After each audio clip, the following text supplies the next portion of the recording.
evening, bushcraft survivors and preppers. This one is more prepping for a survival situation if we get the chance to do so, as opposed to dropping out and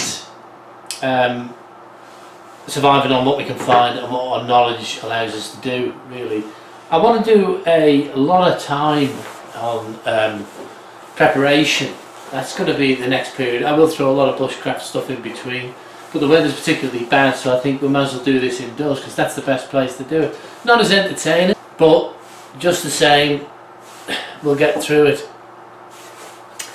My first item on the list I'm going to look at is cans.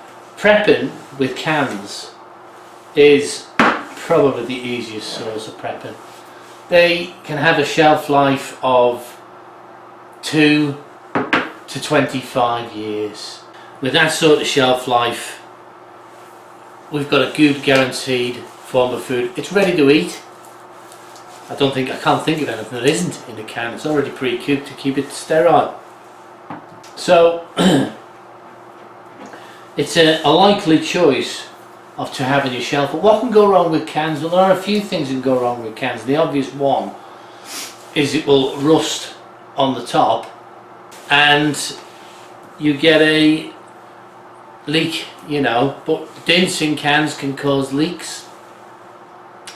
These ring pulls are likely to give these days. Another thing to look out for in cans is a suctioning dent or blowing on the lid or the flat surface at the top. Leakage, watch out for leakage. Also, when we open the can, there shouldn't be any hissing.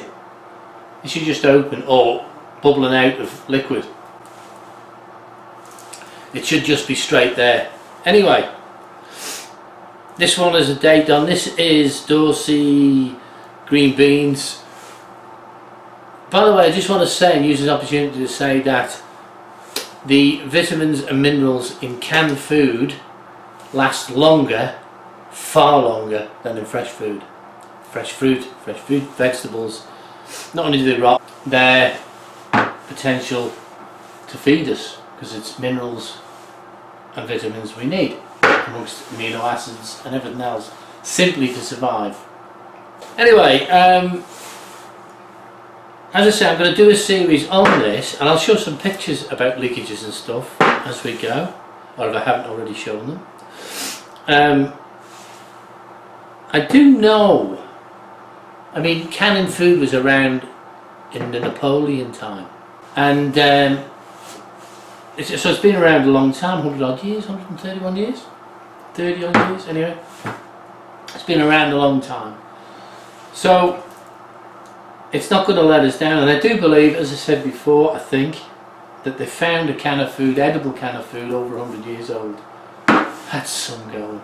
So it's long life, instant cook. It's cook, top off, on the pan, and go. You warm it up, it's already cooked. It lasts long. What would I do to stop rust? Me, I could cover that in goose fat or animal fat, wrap it in shrink wrap. So have shrink wrap knocking about when you're prepping. A bit of butter, well, butter will go off, so do be careful what you use. Even axle grease, it doesn't really matter, you can wipe it before you open it. But something to stop the can rusting. So I think I've covered tins basically. The next areas I'm going to come into are Faraday cages, how to make radios, distress calling, all the boring stuff of prepping really. But it's prepping and survival. Added to bushcraft skills, could be a wonderful thing. I'm just thinking about more about the cans, and they provide a great stability to any traditional pack and drying food and stuff like that, because you know these in my opinion would be a backup, and I'd be desperately trying to hunt and fish to extend my store of ready go, because once I've opened it it's rubbish, so I've got to hang on to it. I've got to use this as a backup, or my 100,000 tins I've got stored, whatever. But bearing in mind the if people know you've got hordes of food. It's only going to be 3 weeks before they're going to be coming for you and your family. So really bear that in mind.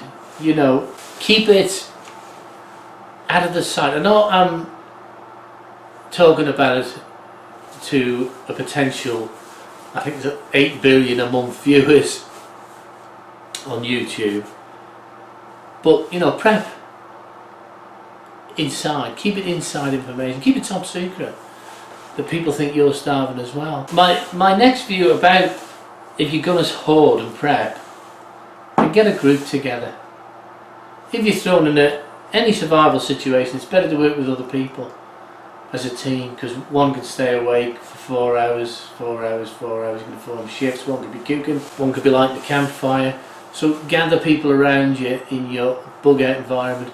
Go to foraging groups, mushroom groups. Start to suss out the people that you would like in a survival bug out or prepping situation. Not prepping, survival bug out situation. It all makes common sense. It, after all, is part of prepping. So prepping for survival, using bushcraft skills. I think we'll put a complete package together here. We'll look at survival disaster and we'll see what we can come out with. You know, I've got a lot of knowledge in this area, and there is a lot of knowledge knocking about with a few notes, and we'll see what we can do. But anyway, sorry about this indoors version, sorry I haven't got a nice campfire going, sorry it's not particularly entertaining, but please, if you want to see more about prepping and learn the skills if you don't already know them, subscribe.